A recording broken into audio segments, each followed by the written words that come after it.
আরেকটিবার সর্বপ্রথম মহান ঈশ্বরকে ধন্যবাদ জানাই যে আপনাদের কাছে মহান ঈশ্বর আমাকে আরেকটিবার যুক্ত করেছেন, উপস্থিত করেছেন এই সুন্দর দিনে। আরেকটি বিষয় নিয়ে আপনাদের কাছে চলে আসতে সাহায্য করেছেন এবং বিশেষ আপনাদের সকলের জন্য আমি ধন্যবাদ জানাই যে আপনারা প্রত্যেককে এই ভিডিওগুলোর দ্বারা শিখছেন, জানছেন এবং আমি বিশ্বাস করে আপনারা পালন করছেন। এরকমই আপনারা শিখতে থাকেন, জানতে থাকেন, পালন করতে থাকেন, আপনার দ্বারা বহু মানুষ উদ্ধার পাবে, তারাও প্রভু যীশু খ্রিস্টের বিষয়ে জানবে, প্রভুর মহিমা আমাদের জীবনে দ্বারা হয়ে যাবে। আজকে আমি যে বিষয় নিয়ে এসেছি সেটা হচ্ছে আসল স্বাধীনতা কি। আসল স্বাধীনতা কি? আমরা প্রত্যেকে স্বাধীনতা দিবস উদযাপন করেছি, আর আমরা জানি 15 আগস্ট প্রত্যেকেই একটা খুব আনন্দের বিষয়, খুব খুশির বিষয়। সবাই স্বাধীনতা দিবস পালন করে, বাচ্চাদের মনে তো খুব আনন্দ থাকে, তারা মনে করে আমি স্কুল যাব, স্কুলে গিয়ে পতাকা তুলবো, আজকে স্কুলে গেলে চকলেট দেবে, আজকে স্কুলে গেলে কেক বিস্কুট তো দেবেই দেবে। তারা কি করে, সব বাচ্চারা একদম একদম খুব খুশির সাথে আনন্দের সাথে থাকে যে আজকে আমাকে স্কুল যেতেই হবে। পরীক্ষার সময় সবাই ভয় থাকে, কিন্তু স্বাধীনতা দিবসের দিনকে বা স্কুলে যদি কোনো প্রোগ্রাম হয়, বিশেষ করে স্বাধীনতা দিবসের দিনকে সবাই তো চলে যায়, সবাই বেরিয়ে যায়। আর সবাই, শুধু খালি এটা বাচ্চারা নয়, প্রত্যেকটা মানুষ একদম সকাল সকাল প্রস্তুত হয়ে যায়, কারণ সেটা ছুটির দিন। সেদিনকে সবাই কি করে, কেউ পার্কে ঘুরতে যায়, কেউ পার্টি করে, কেউ আনন্দ ফুর্তি করে, কারণ আজকে দেশ স্বাধীনতা দিবস বলে কথা। তাই দেখুন, এই স্বাধীনতা দিবস উপলক্ষে সবাই উদযাপন করে, সবাই আনন্দ ফুর্তি করে, বাচ্চা থেকে শুরু করে বয়স্ক প্রত্যেকেই, কারণ এটা খুব একটা স্মরণীয় দিন। কারণ এই স্বাধীনতা অনেক অনেক বলিদান, অনেক মানুষের জীবন বলিদানের দ্বারা আমরা এই স্বাধীনতাকে প্রাপ্ত করেছি। আজকে আমাদের ভারতবর্ষ দেশ স্বাধীন। শুধু খালি ভারতবর্ষ দেশ নয়, আজকে যতগুলো দেশ স্বাধীন, তাদের প্রত্যেকের ক্ষেত্রেই অনেক বহু মানুষের জীবনের বলিদান আমরা দেখতে পাই, তবেই আমরা এই প্রাপ্তিকে প্রাপ্ত করতে পেরেছি। তাদের বলিদানের দ্বারা আজকে আমাদের দেশ স্বাধীনতা হিসেবে, আমরা এই স্বাধীন দেশে একজন স্বাধীন প্রজা হিসেবে বসবাস করতে পারছি। আমাদের ভারতবর্ষের স্বাধীনতার জনক হিসেবে নেতাজিকে মানা হয়, এবং নেতাজির সঙ্গে সঙ্গে আরো অনেক মহান ব্যক্তিত্বদেরকেও সেখানে স্থান দেওয়া হয়, কিন্তু প্রধানত আমরা নেতাজিকেই দেখতে পাই। এবং একটা সঠিক প্রজাতন্ত্র স্থাপনের ক্ষেত্রেও আমরা নেতাজিকেই দেখতে পাই, কারণ প্রথম প্রথম উদ্যোগ বা প্রথম পদক্ষেপ তিনি নিয়েছিলেন। এর আগেও অনেকে নিয়েছিল, কিন্তু অতটা সাফল্যের শিখরে তারা পৌঁছাতে পারেনি। কিন্তু আমরা যদি নেতাজিকে দেখি, সে একদম সাফল্যের শিখরে পৌঁছে গেছিল এবং তিনি সেটাকে প্রাপ্ত করতেও পেরেছেন। তাই এরকম প্রত্যেকটা দেশের জন্য, প্রত্যেকটা দেশকে স্বাধীনতার পেছনে অনেক মানুষের জীবনের বলিদানকে আমরা দেখতে পাই। সেখানেও স্বাধীনতার জনক হিসেবে আমরা কিছু লোকেদেরকে দেখতে পাই। তারা তো এক একটা দেশকে স্বাধীন করেছে, তারা এক একটা দেশকে স্বাধীন করেছে, এক একটা দেশের জন্য এক একটা স্বাধীনতার জনক, এক একটা দেশের জন্য আলাদা আলাদা বহু ব্যক্তিরা কি হয়েছে, বলিদান হয়েছে এক একটা দেশের জন্য।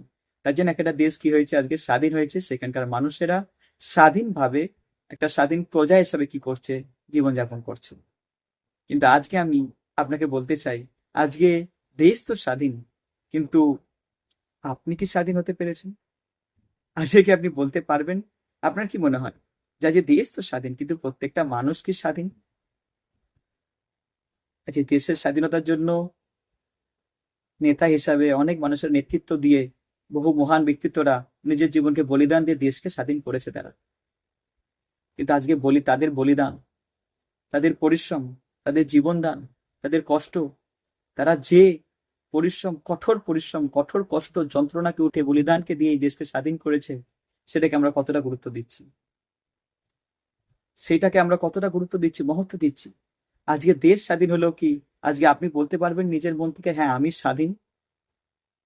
না স্বাধীনতা শুধু খালি আপনার একটা দিন, 15 আগস্ট আসছে তখন আপনি উদযাপন করছেন, বাকি দিন আপনি আবার সেই পরাধীনের মতনই জীবনযাপন করছেন? আজকে স্বাধীনকে আপনি একটা স্বাধীনতা, স্বাধীন জীবনকে আপনি একটা দিনের জন্য উদযাপন করছেন, না প্রত্যেক দিন আপনি সেই স্বাধীনতাকে নিয়ে জীবনযাপন করছেন? আজকে স্বাধীনতা, এই স্বাধীন জীবন কি শুধু খালি একটাই দিন হয়ে গেছে, কিছু ক্ষণের জন্য হয়ে গেছে, কিছু ঘন্টার জন্য হয়ে গেছে, না আপনি প্রত্যেকটা সময় নিজেকে স্বাধীনতার সাথে স্বাধীনভাবে একটা জীবনযাপন করছেন? আজকে বহু মানুষ স্বাধীনতার মর্ম, স্বাধীনতার গুরুত্ব, স্বাধীনতার মহত্বকে তারা বোঝে না, তারা জানেই না আসল স্বাধীনতা কি। এই জন্য তারা স্বাধীনতার মর্ম গুরুত্ব দেন, তারা এটাকে অনুষ্ঠানে, নয়তো এটাকে কোনো পর্বে, নয়তো এটাকে কোনো আনন্দ ফুর্তির জিনিস হিসেবে ব্যবহার করেছে। তার জন্য সামান্যটাকে চকলেট বিস্কুট পতাকা তোলাতেই রেখে দিয়েছে। তারা এটাকে আনন্দ ফুর্তি, মজা, পার্টি, গান চালানো, মদ খাওয়া, নাচন কদন করা, এরকম ভাবে তারা কি করেছে, জিনিসটাকে আনন্দ ফুর্তির সাথে রেখে দিয়েছে। তারা এই জিনিসটাকে মহত্ব দেয় না। যেখানে মহান সেই ব্যক্তিত্বদের, যাদের জন্য দেশ স্বাধীন হয়েছে, তাদের বায়োপিক, তাদের জীবনী যেখানে দেখানো দরকার, কিভাবে দেশ স্বাধীন হলো সেখানে যেখানে শেখানো দরকার, সেখানে মানুষ আজকে আনন্দ ফুর্তির সাথে জীবন কাটায়। অনেক ক্ষেত্রে তো পতাকা তোলা হয়, সেই পতাকা থেকেই যায়, সেই পতাকা ছেঁড়া যায়, সেই পতাকা পায়ে মারানো যায়, কোনো ভ্যালু থাকে না, তার কোনো মর্ম থাকে না, কারণ মানুষ জানেই না আসলে স্বাধীনতা কি। তার কারণটা কি জানেন? তার কারণটা হচ্ছে এইটাই, আসল যে আমাদের স্বাধীন করতে পারে মহান ব্যক্তিত্বরা, সেই মহান পণ্ডিত বা মহান নেতা, তারা তো এক একটা দেশকে স্বাধীন করেছে, কিন্তু যিনি দেশ, তারা এক একটা দেশকে স্বাধীন করেছে, কিন্তু যিনি সমস্ত দেশ আর সমস্ত মানুষকে স্বাধীন করতে পারে, তাকেই আমরা চাই না, তাকেই আমরা জানি না, আর তার কাছ থেকে আমরা স্বাধীনতা প্রাপ্ত করতে চাই না। এর জন্য আজকে আমরা স্বাধীনতাকে কোনো গুরুত্বই দিই না, কোনো মর্মই দিই না, আমরা সেটাকে কোনো মহত্বই দিই না। আবার বলছি, প্রত্যেকটা মহান মহান ব্যক্তিত্ব এক একটা দেশের জন্য, এক একজন মহান মহান ব্যক্তিত্ব এক একটা দেশের জন্য, বহু মহান লোকের বলিদান কি হয়েছে, এক একটা দেশকে স্বাধীন করেছে, এক একটা দেশকে, এক একটা দেশের জন্য এক একজন স্বাধীনতার জন্য, এক একটা দেশের জন্য বহু বহু লোকেরা কি হয়েছে, বলিদান হয়েছে। কিন্তু আমি আজকে বলবো, প্রত্যেকটা দেশ আর প্রত্যেকটা মানুষের জন্য, প্রত্যেকটা দেশকে স্বাধীন করার জন্য, প্রত্যেক মানুষকে স্বাধীন করার জন্য একজন বলিদান হয়েছে। তিনি কে জানেন? আমাদের সবার ঈশ্বর, আমাদের সকলের ঈশ্বর, প্রত্যেকটা দেশের ঈশ্বর, প্রত্যেকটা মানুষের ঈশ্বর, কেবলমাত্র একমাত্র ঈশ্বর প্রভু যীশু খ্রিস্ট।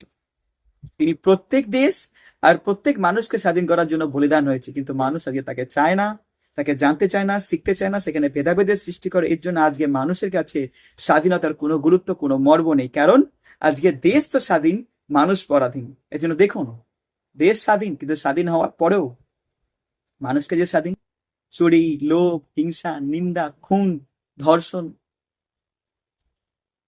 এগুলো কি বন্ধ হয়েছে? হিংসা বন্ধ হয়েছে? মারামারি বন্ধ হয়েছে? প্রতিবাদ বন্ধ হয়েছে? হামলা বন্ধ হয়েছে? ভাঙচুর বন্ধ হয়েছে? প্রত্যেক দিন আপনি খবর খুলে এগুলো দেখতেই পাবেন। আর এগুলো ততক্ষণ বন্ধ হবে না যতক্ষণ একটা মানুষ স্বাধীন না হচ্ছে। দেশ তো স্বাধীন, কিন্তু এই দেশ তখনই স্বাধীন হবে যখন একটা মানুষ স্বাধীন হবে। কোন জিনিসের কাছে? পাপের কাছে। আজকে মানুষ পাপের কাছে পরাধীন হয়ে রয়েছে, আর এই পাপই মানুষকে কি করাচ্ছে? খারাপ খারাপ জিনিস করে বেড়াচ্ছে। বোঝা গেল? আজকে মানুষ কিসের কাছে পরাধীন রয়েছে? পাপের কাছে। প্রত্যেকটা মানুষ পাপের কাছে পরাধীন রয়েছে। আর প্রভু যীশু এই পাপের কাছ থেকেই মানুষকে স্বাধীন করবার জন্য এই জগতে মানুষ রূপে এসেছেন, প্রত্যেকটা দেশের জন্য, প্রত্যেকটা মানুষের জন্য, যাতে তারা পাপের হাত থেকে স্বাধীন হতে পারে। যখন আপনি পাপের হাত থেকে স্বাধীন হয়ে যাবেন, তখনই আপনি বলতে পারবেন আমি একজন স্বাধীন মানুষ। আর তখনই আপনার জীবন একটা স্বাধীন জীবন হয়। তখন আপনি প্রত্যেক দিন আপনার মধ্যে থেকে একটা স্বাধীনতাকে, আসল স্বাধীনতা কি সেটা অনুভব করতে পারবেন। এটা আমার বানানো গল্প নয়, এটা কারোর মন গড়া কথা নয়, এর প্রমাণ রয়েছে। আর তার প্রমাণ বাইবেলের জীবন্ত বাক্য দিচ্ছে, মহান ঈশ্বরের কথা দিচ্ছে। শুনতে চান? জানতে চান? তাহলে আমি কি বললাম? আজ এ দেশ স্বাধীন, কিন্তু আজকে মানুষ পরাধীন। কিসের কাছে? পাপের কাছে। তাহলে এক একটা দেশ, এক একটা দেশের জন্য স্বাধীনতার জনক রয়েছে, এক একটা দেশের জন্য বহু মানুষেরা বলিদান হয়ে গেছে। তারা এক একটা দেশের জন্য হয়েছে, কিন্তু এখানে সমস্ত দেশের জন্য, পৃথিবীর যত দেশ আছে সমস্ত দেশ, পৃথিবীর যত মানুষ আছে সমস্ত মানুষের জন্য একজন বলিদান হয়ে গেছেন, তাদেরকে স্বাধীন করবার জন্য। তিনি হলেন আমাদের সকলের ঈশ্বর, প্রত্যেকটা দেশের ঈশ্বর, প্রত্যেকটা মানুষের ঈশ্বর, আমার আর আপনার ঈশ্বর প্রভু যীশু খ্রিস্ট। সেই প্রভু যীশু খ্রিস্টই পারে আপনাকে পাপের কাছ থেকে স্বাধীন করতে। তখন আপনি আপনার মন থেকে আসল স্বাধীনতা জিনিসটা কি অনুভব করতে পারবেন। আসলে আমরা সময় নষ্ট করবো না। যাদের কাছে বাইবেল রয়েছে বাইবেল খুলে নিন, যাদের কাছে বাইবেল নেই তারা ধ্যান দিয়ে আমার বাক্য শুনুন। এখন সব জিনিসকে বাদ করে দিন, সমস্ত চিন্তা ভাবনা বাদ করে দিন, ধ্যান দিয়ে বাক্য শুনুন। আজকে আপনি খুব গুরুত্বপূর্ণ বিষয় শিখতে পারবেন। যদি আজকে আপনি পাপের কাছে পরাধীন, আজকে আসল স্বাধীনতা কি আপনি নিজের মন থেকে অনুভব করতে পারেন, তখন একটা দিন হিসাবে বা একটা দিবস হিসেবে আপনার কাছে সেটা হবে না, প্রত্যেক দিন আপনি স্বাধীন জীবনযাপন করতে পারবেন। প্রত্যেকের যে বাইবেল খুলি, যাদের কাছে বাইবেল আছে, যাদের কাছে বাইবেল নেই, আপনারা আমার বাক্য যেটা আমি পড়ছি আপনি ধ্যান দিয়ে শুনতে পারবেন। আজকের জন্য আমরা খুলবো যোহনের লিখিত সুসমাচার 8 অধ্যায় 31 থেকে 36 পদ। যোহনের লিখিত সুসমাচার 8 অধ্যায় 31 থেকে 36 পদ। আবার বলছি, যোহনের লিখিত সুসমাচার 8 অধ্যায় 31 পদ থেকে 36 পদ। কি বলছে সেখানে? বলছে, যে লোকেরা তাকে বিশ্বাস করেছিল, যিশু তাদের বললেন, আমার কথা মতো যদি আপনারা চলেন তবে সত্যিই আপনারা আমার শিষ্য। তাছাড়া আপনারা সত্যকে জানতে পারবেন, আর সেই সত্যই আপনাদেরকে স্বাধীন করবে বা মুক্ত করবে। যিহুদি নেতারা তখন যিশুকে বললেন, আমরা আব্রাহামের বংশের লোক, আমরা কখনো কারো দাস হইনি। তুমি কি করে বলছো যে আমাদেরকে স্বাধীন করা হবে? যিশু তাদের এই উত্তর দিলেন, আমি সত্যিই আপনাদের বলছি, যারা পাপে পড়ে থাকে তারা সবাই পাপের দাস। দাস চিরদিন বাড়িতে থাকে না, কিন্তু পুত্র চিরকাল থাকে। তাই ঈশ্বরের পুত্র যদি আপনাদের মুক্ত করেন, তবেই আপনারা সত্যি স্বাধীন হবেন। আমেন। সুন্দর বাক্য আমরা দেখলাম। এখানে ঈশ্বরের বাক্য স্পষ্ট বলছে, একদম সহজ এবং সরল ভাষাতে। ও যিশু বলছে, যদি আপনারা আমাকে বিশ্বাস করেন তাহলে আপনারা আর পাপের দাস হয়ে থাকবেন। এখানে কিছু লোকেরা ছিল, তারা যিশুর কথা শুনছিল। যিশুর কথা শুনবার সময় কিছু লোকেদের মনে অনেক প্রশ্ন, অনেক সন্দেহ ছিল। অনেক লোকেরা তো যিশুকে ফাঁসাবার জন্য চেষ্টা করেছে, কিন্তু প্রভু যিশু তিনি প্রচার করতেন যাতে মানুষ কি হতে পারে, পাপের কাছ থেকে স্বাধীন হতে পারে। তিনি স্বর্গরাজ্যের বিষয়ে, ঈশ্বরের বিষয়ে প্রচার করতেন। তিনি তিনি নিজেকে ঈশ্বরের সন্তান হিসেবে কি করেছেন, দাবি করেছেন, বা ঈশ্বরের সন্তান হিসেবে তিনি কি করেছেন, নিজেকে প্রমাণ করেছেন যে আমি ঈশ্বরের কাছ থেকে এসেছি, আমি ঈশ্বরের সন্তান। তাই তোমরা যদি ঈশ্বরের সন্তান হতে চাও, তোমরা কি হয়ে যাও, একটা সুন্দর জীবন কাটাও আমার মতো। আমি যেরকম কাটাচ্ছি, যেরকম আমি আদর্শ, যেরকম আমি ঈশ্বরের সন্তান হয়ে যেরকম জীবন কাটিয়ে দেখাচ্ছি, তোমরাও সেরকম কাটাও। কারণ ঈশ্বর পবিত্র, তাহলে ঈশ্বরের সন্তান হতে গেলে আমাকেও পবিত্র হতে হবে। এই জন্য প্রভু যীশু খ্রিস্ট যে, দেখো তোমরা জানো না পবিত্রতা কি, তোমরা জানো না স্বাধীনতা কি, তোমরা জানো না পাপ কি, তোমরা কিছু না জেনে শুনে কি করছো, দাসের মতো জীবন কাটাচ্ছ। আজকে তোমাদের জীবন পাপের দাসের অধীন হয়ে গেছে। তাই তোমাদের দরকার আগে পাপের হাত থেকে, পাপের দাসত্ব থেকে মুক্ত হওয়া বা স্বাধীন হওয়া। কি করে সম্ভব সেটা? যেন প্রভু যিশুই তার উত্তর দিলেন, কিছু করার দরকার নেই, শুধু খালি একটা জিনিস করতে, সেটা হচ্ছে মহান ঈশ্বর প্রভু যীশু খ্রিস্টের প্রতি বিশ্বাস।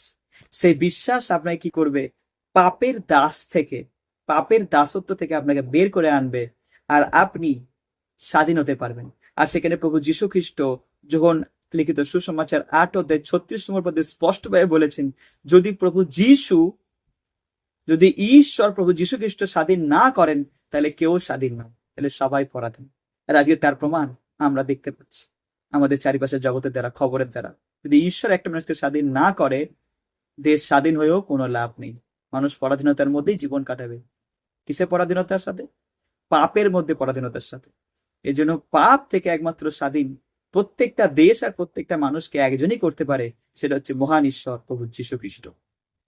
তা আপনি কি চান পাপের দাসত্ব থেকে স্বাধীন হতে? তাহলে আজকে আপনার কাছে সুযোগ, আপনার কাছে একটা সুন্দর সুযোগ।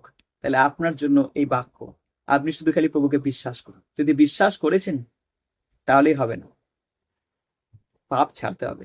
কি বিশ্বাস, কি বিশ্বাস করবেন? যে প্রভু যীশু খ্রিস্ট আমার জন্যই পৃথিবীতে এসেছেন, তিনি আমাকে পাপ থেকে উদ্ধার দেওয়ার জন্য পৃথিবীতে মানুষ রূপে এসেছেন, তিনি আমার জন্য জীবন দিয়েছেন, মারা গেছেন, কবরে গেছেন, 3 দিন বাদে বেঁচে উঠেছেন, আবার আসবে। তাই আমি প্রভু যিশুর জন্য কি করবো, জীবন কাটাবো। প্রভু যিশু যেরকম জীবন কাটিয়েছে আমি সেরকম জীবন কাটাবো। এই বিশ্বাসের সাথে যদি আপনি জীবন কাটাচ্ছেন, তাহলে আপনি আর পাপ করবেন না। কারণ প্রভু যীশু খ্রিস্টের জীবনে একটাও পাপ নেই। যেহেতু তার জীবনে পাপ নেই, তার জন্যই তিনি আমাদের পাপের হাত থেকে স্বাধীন করতে পারে। বোঝা গেল? যদি আমি অন্ধ হই, নিশ্চয়ই আমি একটা অন্ধ ব্যক্তিকে পথ দেখাতে পারবো না। যদি আমি খোঁড়া হই, তাহলে নিশ্চয়ই আমি একটা খোঁড়া ব্যক্তিকে সুন্দরভাবে নিয়ে যেতে পারবো না। যদি আমার জীবনে কোনো অনুভব নেই, আমি লোকে আমাকে যতই যাই বলুক, আমি তার বিষয়ে কিছু বুঝবোই না। কারণ যেহেতু আমার নিজের জীবন অনুভব নেই, যেহেতু আমার জীবনে সেটা ঘটেনি। কিন্তু প্রভু যিশুর জীবনে কোনো পাপ ছিল না। আজকে যত মহান ব্যক্তিত্বদেরকে দেখেছেন, তারা মহান হলেও তাদের জীবনে একটা হলেও পাপ আছে। তারা হচ্ছে পাপী। তারা পাপ করেছেই করেছে এবং তারা নিজেরা স্বীকার করেছে। কিন্তু প্রভু যিশুর জীবনে একটাও পাপ নেই। এর জন্য তিনি কেবলমাত্র পারেন আমাদেরকে পাপের হাত থেকে স্বাধীন করতে, পাপের হাত থেকে স্বাধীন করতে। তাই আজকে বহু মানুষ স্বাধীন দেশে, স্বাধীন দেশের প্রজা হিসেবে তো বাস করছে, কিন্তু পাপের কাছে পরাধীন রয়েছে। তার প্রমাণ চুরি, খুন, লোভ, হিংসা, মারাপিট, দাঙ্গা হাঙ্গামা, ধর্ষণ, খুন, এই সমস্ত জিনিস আমরা দেখতে পাচ্ছি। আপনি কি চান আসল স্বাধীনতা নিজের মন থেকে অনুভব করতে? আপনি কি চান একটা স্বাধীন জীবন যাপন কাটাতে? আপনি কি চান সত্যিকারের একটা স্বাধীন দেশ, একটা স্বাধীন দেশের নাগরিক হতে? তাহলে আপনাকে আগে পাপের হাত থেকে স্বাধীন হতে হবে। আর সেই পাপের হাত থেকে স্বাধীনতা কে দিতে পারে? একমাত্র মহান ঈশ্বর প্রভু যীশু খ্রিস্ট। তার প্রমাণ কি? যোহনে লিখিত সুসমাচার 8 অধ্যায় 31 থেকে 36 পদ, যেখানে প্রভু যীশু খ্রিস্ট নিজে বলছে, তুমি যদি আমাকে বিশ্বাস করো তাহলে তুমি পাপের দাসত্ব থেকে স্বাধীন হতে পারবে। কারণ পাপের দাসত্ব থেকে, পাপের হাত থেকে মুক্ত একমাত্র প্রভু যিশুই করতে পারেন। কারণ তার জীবনে কোনো পাপ ছিল না, কারণ তিনিই হচ্ছেন ঈশ্বর। ঈশ্বরই পারে একটা মানুষকে পাপের হাত থেকে স্বাধীন করতে। যদি আজকে আপনি এই বাক্য শুনছেন, যদি আপনার মনে হচ্ছে হ্যাঁ আমি আজকে পাপের অধীন রয়েছি, কিছু করার দরকার নেই। একদম সহজ আর সরল বিষয়। এই বাক্য শোনার পর, এই বাক্য শোনার সময় আপনি প্রভুর কাছে বসুন, হাঁটু পাতুন আর বলুন, হ্যাঁ প্রভু যিশু, আমি বিশ্বাস করি যে তুমি একমাত্র ঈশ্বর, আর তুমিই পারো আমাকে পাপের হাত থেকে স্বাধীন করতে। আমি একজন পাপী, আজকে আমি পাপের মধ্যে পরাধীন হয়ে জীবন কাটাচ্ছি। প্রভু যিশু, আমি বিশ্বাস করি তুমি পারো এই পাপের পরাধীন জীবনকে, এই পাপের পরাধীন জীবন থেকে আমার জীবনকে মুক্ত বা স্বাধীন করতে। ব্যাস এইটুখানি শুধু খালি মুখ খুলে বলুন, হ্যাঁ প্রভু বিশ্বাস করি তুমিই পারো আমাকে পাপের এই পরাধীন জীবন, পাপের এই দাসত্ব থেকে বের করে আনতে, মুক্ত করতে। তাহলে সেই প্রভু যিশু আপনার জীবনকে পাপের দাসত্ব থেকে, পাপের সেই পরাধীন জীবন থেকে আপনাকে বের করে আনবে। আপনি স্বাধীন হয়ে যাবেন। আপনি কি ইচ্ছুক? যদি আপনি ইচ্ছুক, তাহলে আজকে আপনি আপনার হৃদয় থেকে প্রত্যেক দিন একটা স্বাধীন জীবনকে অনুভব করতে পারবেন। আপনিও স্বাধীন হয়ে যাবেন পাপের বাঁধন থেকে। আমি বিশ্বাস করি এই বাক্য দ্বারা আপনারা জানতে পেরেছেন যে আপনি কিসে পরাধীন রয়েছেন? পাপের মধ্যে। সে পাপের পরাধীনতা থেকে মুক্ত পেতে গেলে আপনাকে কি করতে হবে? বিশ্বাস করতে হবে আর স্বীকার করতে হবে, প্রভু আমি একজন পাপী, আমি পাপের কাছে পরাধীন, আমি চাই স্বাধীন জীবন কাটাতে। তাহলে কি করবে? তাহলে প্রভু যিশু, যিনি সর্বশক্তিমান ঈশ্বর, তিনি আপনাকে পাপের দাসত্ব থেকে মুক্ত করবেন। তাই আপনার জীবনেও আপনি প্রত্যেক দিন একটা স্বাধীন জীবন কাটাতে পারবেন। প্রত্যেক দিন আপনি অনুভব করতে পারেন আপনি স্বাধীন। অন্তর থেকে অনুভব আসবে, বাইরে থেকে না। এই অন্তর থেকে অনুভবকে প্রাপ্ত করার জন্য বিশ্বাস করুন, স্বীকার করুন আর প্রভুর কাছ থেকে স্বাধীনতাকে প্রাপ্ত করুন। প্রভু আপনাদের এই বাক্যের দ্বারা সকলকে আশীর্বাদ করুন। জয় যিশু।